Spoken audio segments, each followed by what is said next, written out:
Hello everyone, I'm Rob the Robot from the Adobe Education team, and I would like to welcome you to the Inject Creativity Live Show. This is an online show for educators interested in digital creativity. This show is live on the Adobe for Education YouTube channel, as well as other social media, and past recordings can be viewed via bit.ly/adobe-inject. Any teacher, whether an Adobe user or not, in any K-12 or higher education sector and any subject area is welcome. Here are your hosts, Dr. Tim Kitchen and Erin Raithke. Thanks, Rob. Hello, Erin, and welcome everyone to this episode of the Inject Creativity Live Show. Hi, Tim, and a special welcome to everyone who's joined us on Wednesday, the 31st of March, 2021, via the Adobe for Education YouTube channel, as well as the Australasian Adobe and Education Facebook group.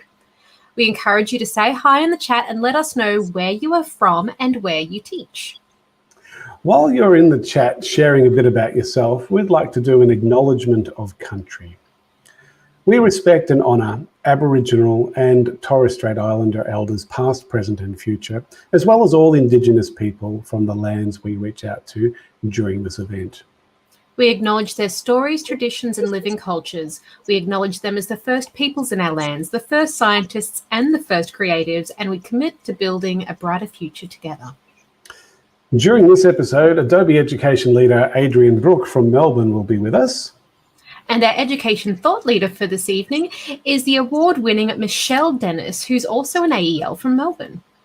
Before we hear from our guests, let's see who has joined us live for this show so far and has said hi and introduced themselves in the chat. Well, Tim has a sticky beak. Note that we're getting the chat feed from those of you on Facebook, LinkedIn and YouTube, but not always from Twitter. So if you're joining us from Twitter and you'd like your comments, questions and your answer to the coming quiz question posted and published by us during the chat show, you may like to jump out of Twitter and into the Adobe for Education YouTube channel at youtube.com/Adobe for Education. Well, we have Joe Mark, who's a regular from the Philippines. Hi, Joe Mark. He says, greetings from Adobe Educators Philippines. It's lovely to have you back with us. And we have someone who I haven't met before, I don't think. It's Evie, I love YouTube channel. There we go. Well, thank you very much for joining us. And Erin, look who else is here, another regular, all the way from Toronto in Canada, where I imagine it's probably 3:30 in the morning and -2 degrees or something like that. So Tim Cosgrove, thank you so much for joining us again.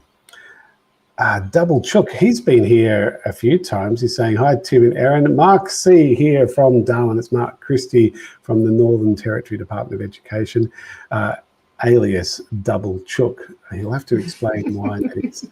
And of course, another regular, John from Toowoomba, is with us as well. IT and aviation teacher. It'd be fascinating to find out more about what John does in terms of aviation. Thank you very much, folks. Please, I encourage you to go into the chat and introduce yourself again, throw in some comments. But while we are thinking about doing that, we have a little stinger for you. You're watching Inject Creativity Live with Tim Kitchen and Erin Raithke. Did you like that? Nice little addition to the show, new little feature. Now, let's welcome our friend and the Inject Creativity Live moderator, Jerry Wong. Hi, Jerry. Hi, everyone. Welcome. I'll be looking out for your comments and questions in the chat and posting the most relevant ones. To encourage you to use the live chat, I have an Adobe-related quiz question for you. What is the name of Adobe's digital signature solution that is part of the Adobe Document Cloud? Oh, there we go. Good question. And let's just see if we get some quick responses to that. Looking at the chat here, we've got some. Now, just a bit of a hint. Will you accept the old name it went by as well as the new one, Tim? Oh, I don't know. It did change a couple of years ago, didn't it? So no, probably not. Hey, it changed after I first started using it. It's burned into my brain now. I keep having to correct myself whenever I mention this particular product. Well, don't give it away yet. Avzel from India is saying hello from India. And she's made another comment here too, which I assume is maybe an Indian term for hello. I don't know. Maybe you can explain that. Tim Cosgrove is saying that it's 3:30 a.m., so I was very close, and it's 1 degree Celsius. I was very close there too. Spring weather is on the way, and Michelle is saying, brrr. Thanks, Michelle. Mark Christie is explaining that it's 32 degrees Celsius, as it generally always is up in Darwin. And we have an answer here, and it's a little bit controversial because it's not necessarily the right answer that we're looking for. So see if you can give us darn close though. No one has given us the right answer yet. John B's giving it a good try. Still not quite what we're looking for. It's the actual name. Much shorter. It's a very short answer. It is, and it has been for at least 2 years now, Jerry, I think. But maybe keep thinking about it. We'll give you another 10 seconds or so. I think that it changed back in 2015, 2016, something like that. Like, it's been a few years. Yeah, it has, but we're not getting the response we want. So I so think close though. Time out. Jerry, what is the answer? Oh, hang on. I think we've got one response. Oh, we've got 2 responses. So Mark Christie has got the right answer. Well done, Mark. That deserves a crowd cheer. There we go. We're hearing it now. Oh, we got there eventually. And Michelle is also giving us the same response as well. But Mark is officially our winner. And John, sorry, mate. See, I'm with you, John. I knew it as e-sign when I first started using it. So e-sign is burned into my brain now. So I always say e-sign up, sign. And you'll be saying Philip is part of Acrobat, but actually the right answer is Adobe Sign. So well done, Mark. All right. I think we've got another stinger to play. Are we going to be hearing that? We hope you're enjoying this episode of Inject Creativity Live with Tim Kitchen and Erin Rathke. And let's welcome our 2 guests for this episode. Adrian, welcome back to the show. For those who haven't met you before, tell us how long you've been an Adobe education leader, where you teach, and what subject areas. Okay, so I started off as a campus leader. I teach in Melbourne at SAE Creative Institute, animation and design, coordinate those. And in last year became an education leader. But I've been using Adobe products since 1988 with Illustrator 88. Wow, it's a long time. And welcome, Michelle. Tell us briefly about your new role at Haileybury. I've just started at Haileybury as head of digital, which is an amazing role because I get to play with all the new technology and new ideas that they're coming up with there. In fact, I just got invited into the ELC classroom. So I do love the scope of going from all the littlies up to the big kids. Nice. It is great. So Adrian and Michelle, you're both Adobe education leaders. What does it mean being an Adobe education leader? And Adrian, let's start with you. Okay. Look, it means a lot to me because it allows me to share and to learn from people around the world with Adobe products, and there are so many of them. I like that there is this education exchange, and that because when the educators, we all see it as being national service as a way of giving for the next generation, but it's now international, which makes it more valuable to us. So I get a lot, even though I may give some, I get a lot more, I think. Thank you, Adrian. What about you, Michelle? I have to agree, actually. The Adobe education community is fantastically supportive. You know that if you've got a problem and you call out, you'll have about 50 responses. And some of them will be things you'd never thought of. It's a fantastically supportive, but also a creative community full of inspiration. So I've been a Adobe education leader for about 4 years, and it's probably the best professional development I've had. Good to hear. Erin. And Adrian, could you give us a teaser about what you'll be sharing with us later in the show? Okay, so it's about Acrobat. But it's not what you think. It's far, far more, much more. And Michelle, what about you? What will you be sharing? Well, I'll be talking about one of my favorite things, which is design thinking, and why it shouldn't be just in the creative classroom, that we should use it in every classroom to inspire higher order thinking. Excellent. Looking forward to We're looking forward to hearing from both of you a little bit later in this episode. You're watching Inject Creativity Live with Tim Kitchen and Erin Raithke. Last Friday and over the weekend, we published the March 2021 edition of the Australasian Adobe in Education Update newsletter. If you didn't get a copy via email, make sure you join the email list at bit.ly/Adobe_contact. Here is Tim's intro video for this month's newsletter. Hi folks, this is just a quick video to introduce the Australasian Adobe in Education Update for March 2021. After doing the numbers recently, I'm very pleased to announce that we have run over 200 online events since the first COVID lockdowns about 12 months ago, and directly impacted over 24,000 teachers and students within the Australasian region.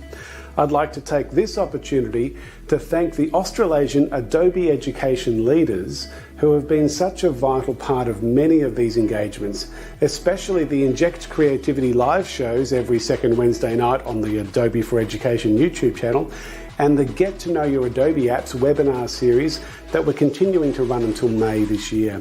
There are lots of Adobe in Education programs highlighted in this March edition of the newsletter. Please promote these programs and events with your colleagues and your wider education networks. Finally, I'd just like to highlight that we're now getting close to 18,000 teachers who are involved in Level 1 of the Adobe Creative Educator program that we started in July last year. And we're getting such great feedback about the value of this free badging program, especially from teachers who are new to the world of Adobe in education. If you haven't got your Level 1 badge yet, please read this newsletter to find out how you can get involved to be part of this outstanding education professional learning community. Keep being creative.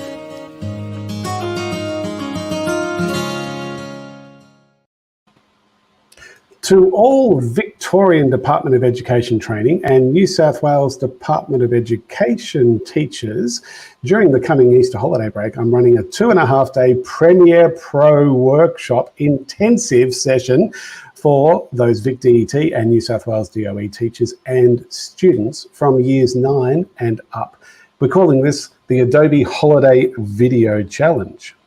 This event will run on Monday the 12th of April, Wednesday the 14th of April, and the showcase for the competition will be on Friday afternoon of the 16th of April. We'll be covering a range of video production and editing techniques throughout the 2-day workshops. The competition side of the event involves the students sharing a 1-minute video that they've made during the week. Student prizes include an iPad Air and Apple Pencil, a DJI Pocket gimbal and camera, a smartphone gimbal, as well as subscriptions to Adobe stock.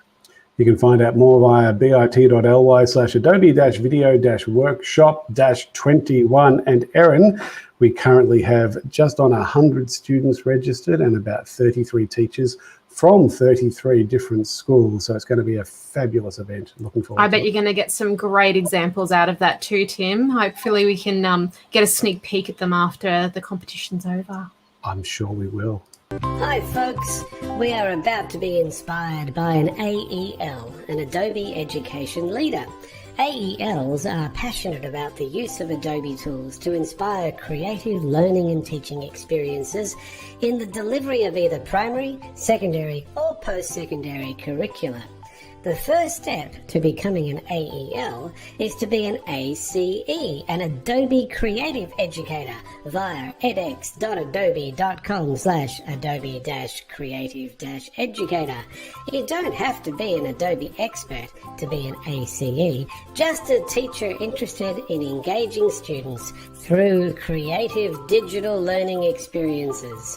The ACE program is a free international micro-credentialing program. It only takes a few hours to earn your Level 1 badge, and the focus is on creativity rather than Adobe. Please share this program with your colleagues and get involved. Who knows, you may one day also become an Adobe Education Leader. It is a delight to welcome Adrian Brooke back to this show. Last time you were here was on August 12, where you shared the value of the pen tool in Adobe Illustrator. This time, the focus is on Adobe Acrobat. Over to you, Adrian. Hi. So look, I was thinking about Acrobat, and Acrobat's been around for a long time, and most of us don't think much about it. But so I've went and got together some documents, and I want to show you how easy it is and how powerful it is. So first of all, one of the exercises I set my students is for them to make a portfolio of images, and then they can display that in any way they like. So this document is open. This is me, an old photo of me when I was smart and dressed up for tea. But what I get them to do is create it in Acrobat, in InDesign first, and then export it and open it in Acrobat, and then make interactivity to it. So as you can see, the cursor changes according to where I am. And so I can click on something and I'll jump. So I get them the idea of making a bunch of thumbnails so they can make a folio together. And the thumbnail then allows them to click and jump. So why Acrobat? Because Acrobat allows me to make it interactive. It allows me to do a bunch of things. So if I come across to my document that I created for us, Acrobat is not what you think it is, but it's a far, far better thing. It's really important for us to recognize that it's a standard for viewing, printing, and commenting on PDF, portable document formats. So that and in fact, Acrobat is the only free PDF viewer that can open and interact with all types of PDF content, including forms and multimedia. So that's really useful for us because we can work with documents. We can, if you're a Microsoft Office and Teams, you can convert those documents within Office, or you can bring those files into Acrobat DC. And DC stands for Document Cloud because we now have the cloud as a way of sharing files. What's great about Acrobat and what's really important for us is that all the care that you take with your document will be transferred when you actually put it into an Acrobat document. So the formatting, the fonts, and all your design choices can be carried across and will display correctly in the PDF. And they may, if you choose to, print as well. And there are plenty of templates and formatting options so that you can easily build and convert the files as you want to meet whatever your needs are. So what's important? We can convert from anywhere, from Microsoft 365 to Word documents, Excel, PowerPoints, and we can do it from your mobile device as well. And because of the cloud and your account, then all the files are linked there, and which makes it easy to do things. So when I tried to go through and explain Acrobat, I thought, well, one of the ways we do it is we deal with the editing side of it. And then we can edit a PDF. And I've made this as an interactive PDF document, I don't have to say document because it is a portable document that allows you to do things with it. So if I click on something, I've told it to become a link, and you can see the link up here to a website. But how do I do that? So if I just close this a bit, if I actually come into my tools, and you'll see on the side, I've got a bunch of different tools that allow me to create a PDF from JPEGs, from TIFFs, from PowerPoint, from a whole bunch of things. I can edit the PDF. So if I click on my edit tool, I get a variety of choices. What do I want to do? And you can see that there's text here. So I could take this text and modify it if I needed to. I'm not going to do that. I've actually said, okay, well, what do I want to do with this? So I can edit it. I can crop my pages. I can add text to it. I can add an image.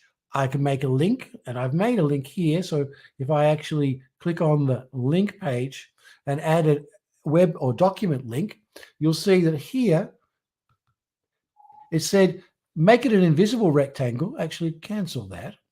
I'm going to delete that while I'm waiting for my document. So I'm going to delete that, and I'm going to go and make a link. So I want to make a link. I want to make a web link. I'm going to select here and then say just this area. I can choose, do I want it to be invisible so no one will see it unless the cursor is brought over it?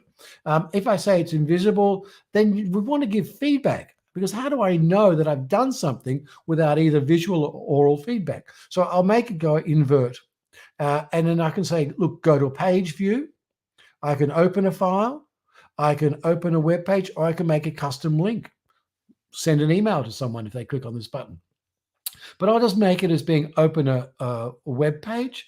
I'll go next, and it'll ask me where. What is the URL for this? So if I was to do the http://adobe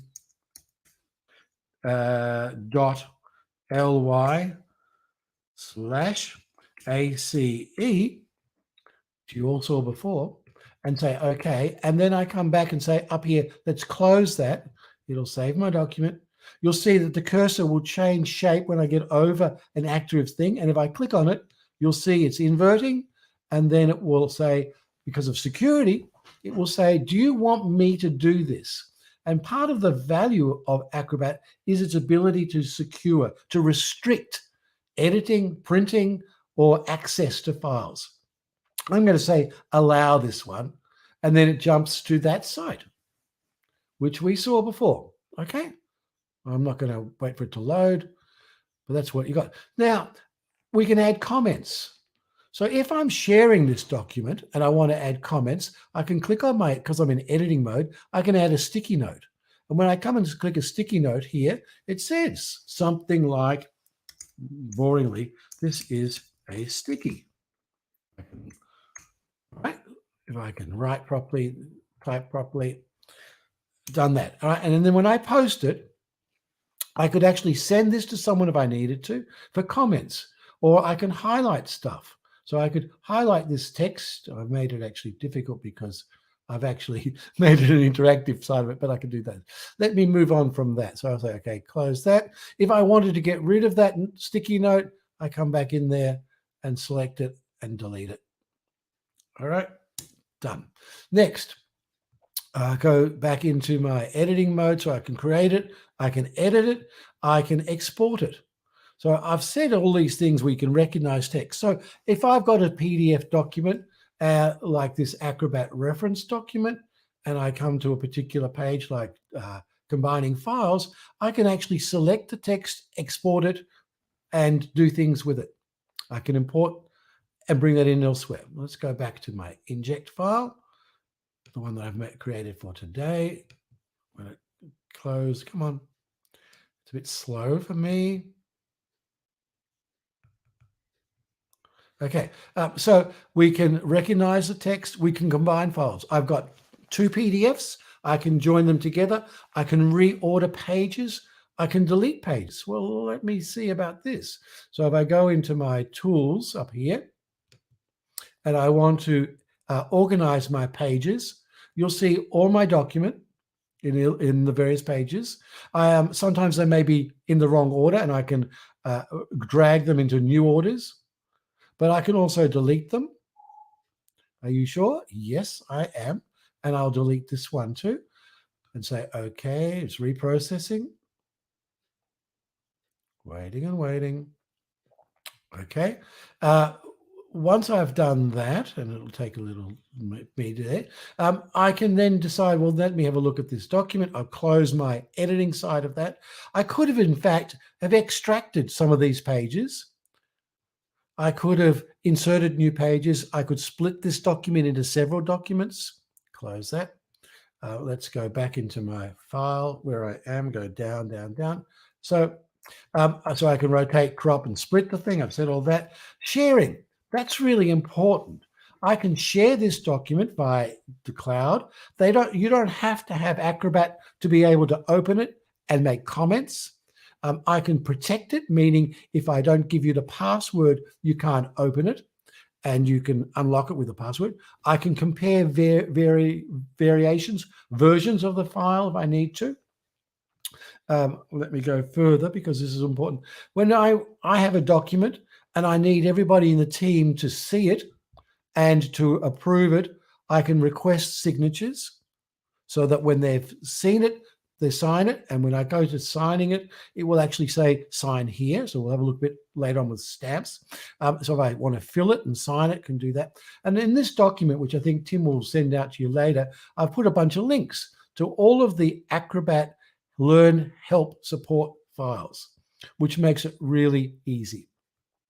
So let me go back further, and you can prepare forms. I don't do much with forms, but they are very handy to have.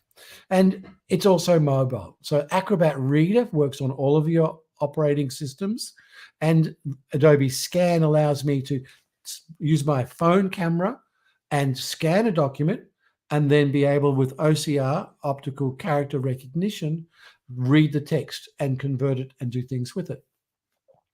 All right, let me have a little look now in terms of where we're at in terms of editing again. Tools. One of the things I may want to do is with this idea of a stamp, because I said, well, what are the stamps? So when I click on my stamps here, I can choose, where has it gone? I can choose to have particular type of stamps. So if I want to, I could say it's approved. I can have it dynamic, which says when someone's actually looked at it, it's going to give a timestamp based around your computer. So it's revised, reviewed, received, approved. I could even stamp on it to be confidential. I could click here and say, sign here, initial, etc. So make life easy for the next person that's coming along. And then there's the standard, business things that you may want to put. And you can put that through any part of your document to make it easy for people to follow. You don't have to be there making a conversation. You've made the conversation with your document. And then there's stamps palettes. You can choose, you make more. You can use your favorite ones. You can go and get stock ones. You can bring them all in and do all of those things. And there's even Bates numbering, which is another form of numbering systems. What I think is really important about Acrobat is that it's really easy to find help. That if I come into it and I go, well, where do I find, what do I do? I can click on something and it will tell me where it is and what it does. Let me go back. I don't know how long I've been talking. It's been a big thing. One of the things that's really useful for us with Acrobat, and in fact, all of the Adobe ones, is that the reference material is in a PDF. And PDFs are interactive. You can open up the chapters, you can see particular sections, and you can see how the cursor changes. So it's giving you the standard ideas, and I can jump into anything. It uses the standard cursor keys to go down. And we can also jump to a particular page. So if I want to go to 23, I'll click on that, it will jump. And it doesn't matter what operating system I'm working with. Once I've created this as an Acrobat file, everybody that gets it will see it looking exactly the same. And that's important. It means that when you choose a file and you send it to someone and they print it, it will print how you wanted it to be. All right, Tim, how am I going in terms of time? You've got another 5 minutes if you need it, Adrian. What do you reckon? Okay. No, look, I think I've given a quick overview. It is easy to use because every one of the tools will tell you what to do. It's just more powerful than you think it is. And there's the references material are easy to get to. So I use Acrobat a lot because it allows me to bring files from anywhere. I have it on I'm a Mac person with iPads, so I can convert my documents into books that I can read, and then I can put them in the cloud and I can read them from any device, and that becomes handy. So if I'm taking public transport and I want to look through students' work, I can actually do it on the transport with my tablet and make comments and then send it to them, and I know they're going to see the comments. And I actually ask for them to approve or acknowledge, and that's important. So there's no excuse on students to say, look, I didn't get the feedback. You're providing the feedback for them. It really is one of the most underutilized of the Adobe applications because it's just about in every school laptop. Getting more powerful now, far more powerful than it used to be. New things. all the time. It's how Adobe got started, Adrian, and you're probably well aware of this, but it was back in 1982 that the two founders of Adobe, John and Chuck, they moved from Xerox, where they were working, or they invented the PostScript language, which eventually became the language for the PDF. And then Xerox weren't supporting them because, well, let's face it, the more PDFs are out there, the less photocopying is going to happen. And so they had to move on from Xerox, and they formed this small startup company called Adobe, naming it after one of the creeks behind one of their houses. And you know what's interesting, Adrian? They needed some funding, obviously, to get started with the company, and they looked around for an entrepreneur who might be able to help support them financially. And they came across this young man in Los Altos, near where they were living, and in between Los Altos and Palo Alto in the Silicon Valley. And this young man was very impressed with the PostScript language. He thought, well, I could actually use that in my small company that I've just got started and got going, and it's been quite successful. His name was Steve Jobs. And of course, really, when you think about it, it's the PostScript language that pretty much got Apple going, and certainly got Adobe going. So it's a fascinating history when you look at it. Yes, it's the PostScript is a wonderful language. It was the one that formed the laser writer and the printing of it. And the new releases of Acrobat are giving you things like Chrome extensions, so you can bring it from your browser. You can save your web pages as PDFs easily. A whole lot of things. You'll keep seeing it. Yeah. Anyway, that's enough for me. I get excited about Acrobat because it allows you to juggle your life of teaching and research and learning real easy. Adrian, I absolutely agree. Yeah, we even shared a trick, like people weren't aware of just how flexible. I guess it's called Acrobat for a reason, right? Because it is an incredibly flexible piece of software. And people didn't realize that if they downloaded a PDF, even if they don't have PDF software installed on the computer they're on, like they're on a little Chromebook, and they don't want to have too much actual software on it, all they have to do is click and drag that downloaded file icon into a Chrome window, and it'll just open it for them so they can look at it and interact with it if it's been built for interactivity, which is really clever. Adrian, thank you so much for your time and your preparation, and thank you to everyone who added comments throughout that session to help contribute to it. We hope you're enjoying this episode of Inject Creativity Live with Tim Kitchen and Erin Raithke. Well, thank you, Rob. Erin, tell us about the new Get to Know Your Adobe Apps webinar series. Led by Adobe education leaders and Adobe solution consultants, the Get to Know Your Adobe Apps webinar series is a great way to be introduced to a range of Adobe applications in education.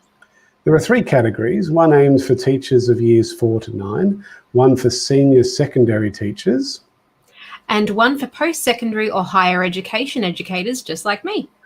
Session 1 was all about a short overview of a number of Adobe applications. The recordings are now all available for the three categories via bit.ly/Adobe-webinars21.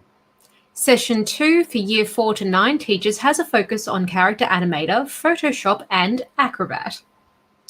Share these sessions with your colleagues and your wider education networks. And of course, Adrian, who you've just heard from, has been one of our main presenters during those sessions, and he's done a fantastic job.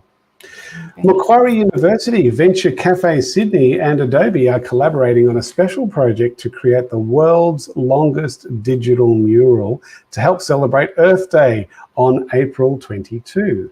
So this project needs the help of you and your students, as well as the use of the wonderful free Adobe Fresco drawing and painting app. Tim, did you want to play the video? Absolutely. Attention all creatives, young and not so young.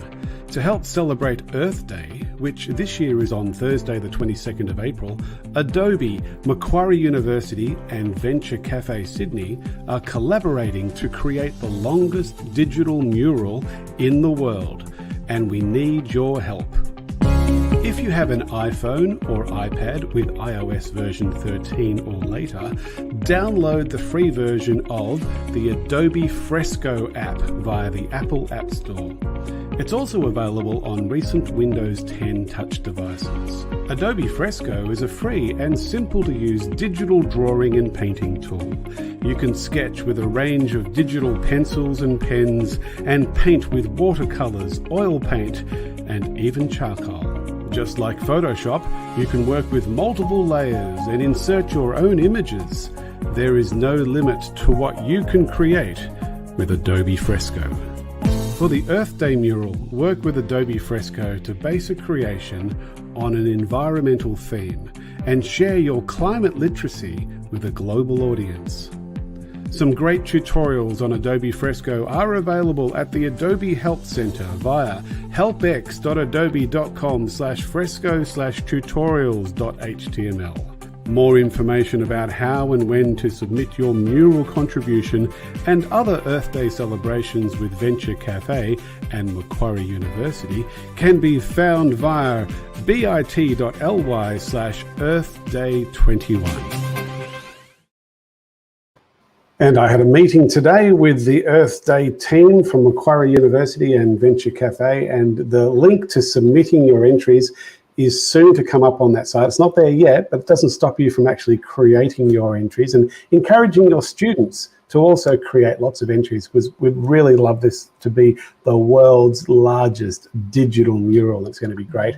On our next episode, Erin, we've got Dr. Bronwyn Wade Liyuan, who's been the instigator of this whole program. She's going to be interviewed and share what has been happening. That'll be the day before Earth Day. That'll be on the 21st. So we're looking forward to that. Oh, that'll be fantastic, Tim. Hi folks, well it's now time to welcome our education thought leader for their 5-minute gem to inspire us and make us think more deeply about the importance of our role as educators. And our thought leader for this episode of Inject Creativity Live is the amazing Michelle Dennis. Yay! Michelle is the head of digital at Haileybury College. So over to you, Michelle. Thank you, Erin and Tim. I wanted to talk today about design thinking, and this is something that I think is underutilized in education at the moment. I think that it is a technique that you can use in your classroom to lift the thinking of your students. We're always looking for trying to prepare our students for a world outside and beyond school, which is far more complicated than sometimes it can feel within the classroom walls. And design thinking is a really great way to do this. Design thinking is a structure to help explore and solve wicked problems. And I'm going to talk a little bit about why those three things, the structure, the exploration, and the wicked problems, are so very important. Well, firstly, let's talk about the structure. There is a myth out there that the only way you can be creative is to be an artist with a paintbrush who sits in a studio with a hat on and just gets inspired when the wind turns in the right direction. But for many, many people, you can be, they think that that doesn't talk to them. They might be interested in science or architecture. Design thinking gives people a nice structure to show them that you can be creative no matter what you're interested in. It gives you a little bit of a left and a right brain approach by giving you a guide to go through an iterative process and come up with new ideas. So that gives students a little bit more freedom and more confidence to conquer some very difficult problems. The process that I recommend using to explore is the D-School design thinking process. So this was designed by Stanford University, and it's a very simple process that starts off with looking at the problem and really understanding it, empathizing with the users, looking for what they're interested in, concerned with, defining the problem that you're going to solve so that you can firstly make sure you're actually solving a problem that is real and not just something that you perceive, ideating and coming up with a whole lot of different ideas, prototyping, testing, iterating, making it better each time, and then testing it out in the real world, asking your users, what did they think? Was it successful going outside the classroom? So that's a simple process that can be applied for basically any area within school. But you need a wicked problem. You wouldn't want to take that technique and give it something simple where they're all producing the same poster. A wicked problem was something that came up with, was designed in about the 1950s. And it's a problem for which there is no definitive solution. So when you look at a class, you shouldn't see them all producing the same thing. There are many, many solutions to a wicked problem, and every wicked problem is essentially unique. In other words, a wicked problem is a real world problem, the kind of thing that when they get out past school, they're going to find are the interesting problems that you find in the workplace and the ones that pay the most money. On the other side, if you look at it from an educator's point of view, Bloom's taxonomy has those higher levels as people who are creating, producing new work and able to analyze, evaluate. And that's all the things you need to do as part of the design thinking process. So from my perspective, I think the design thinking process is a really good way to push kids from just remembering and understanding concepts to those higher levels of thinking. Now, I don't just throw my kids into design thinking. I do set up my units very carefully to support them. So I would normally start with an on-ramp. Now, my on-ramp is usually explicit teaching. It gives them, you know, a little bit of help to understand the tools I want them to apply. Maybe I'm teaching them about Adobe Fresco. Maybe I'm teaching them about programming. Maybe I'm teaching them about physics. Doesn't matter. Your on-ramp is when you give them the skills they're going to need to face the challenge. Then comes your design thinking challenge. And this is when you can give them that wicked problem to solve. And the great thing about wicked problems, and there are many, many solutions, is there's a bit of natural differentiation within that, because the more talented students will push themselves further. They'll look for different responses. And then finally, I have an off-ramp. So once they've solved their problem, they've shared it with their users, they've got feedback, I want them to reflect and start thinking about what they've learned so that the next time they do a design thinking challenge, they already know how what to do to make it work better, whether it's collaborating better with peers, maybe it's using their time management better, maybe it's coming up with more ideas and not just settling on the first thing. So that off-ramp is very, very important. There's a huge amount of resources out there if you're interested in design thinking. For example, there is a Facebook group called ThinkKit, which is quite, Facebook resource called ThinkKit, which is really, really useful. And the D-School itself has some great resources. So if you haven't thought about using design thinking in your classroom, I highly recommend you do. It's one of those things that can really make a difference in students' lives. Thank you. Well done. Thank you so much. That's great, Michelle. As usual, wonderful effort, and we really appreciate the planning that you have put into that presentation. And I'm sure everyone else has as well. You're watching Inject Creativity Live with Tim Kitchen and Erin Raithke. Well, we now have, and let's get, that's a better mode there, we have about 18,000 teachers who have enrolled in the at least level 1 of the Adobe Creative Educator program, which does feature Michelle Dennis too. For those of you who haven't done level 1, you wouldn't know that. But if you've done level 1, you know that she is one of the Australian representatives in the Creativity for All course. And as usual, is very, very inspiring. Please do promote this program with your colleagues via adobe.ly/ACE. The focus is not on Adobe skills, but understanding the importance of creativity in education. Dr. Kitchen is running a Be a Creative Educator course on April 13 during the school holidays at 11 a.m. for anyone who'd like to be guided through the Level 1 course. He's also recently announced another date for this course on Monday, the 24th of May at 4 p.m. Australian Eastern Standard Time, since we'll be out of daylight savings. And Jerry, have you got that slide so people can see that link for that course? Just checking, should be the next slide, or is it something might be an issue from my end. There it is. That's the one. So Hey. bit.ly/webinars-ace. If you are on Facebook and you're not already a member of the Australasian Adobe Education Community Facebook group, please join via facebook.com/groups/AUSAEL. This is a great way to keep regularly involved with Adobe and education and the wider community. Erin, I am very much looking forward to our next Inject Creativity Live event, which will be happening after the Easter break on Wednesday, the 21st of April at 6:30 p.m. Australian Eastern Standard Time. Our AEL presenter will be a new Adobe education leader and new parent, Stephen Colber from Brunswick Secondary College in Melbourne. He'll be sharing some tips on Adobe stock. Our thought leader for the next episode is our good friend from New Zealand, Paul McLean. For those watching the recording of this episode, join us live if you can in the future.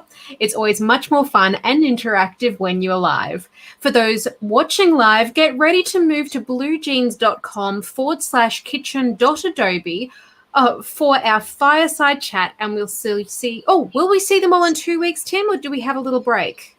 So I think it's 3 weeks, so 21st of April. Fantastic. See you then. Well, folks, thank you so much for watching this episode of Inject Creativity Live. For those who are watching live, join us via bluejeans.com/kitchen.adobe for an informal, non-recorded fireside chat to meet and interact with our presenters, as well as complete the feedback form and apply for a professional development certificate. If you are not watching this live, join us live next time. Use this QR code or link to find out more about dates and topics. On behalf of Dr. Kitchen and Erin Raithke, don't forget to keep being creative. Everyone, thank you so much for this episode. A special thank you to Adrian and to Michelle and to Jerry and to Erin and everyone involved in putting this together. We'll see you on the 21st of April. Bye-bye. Cheers. Bye.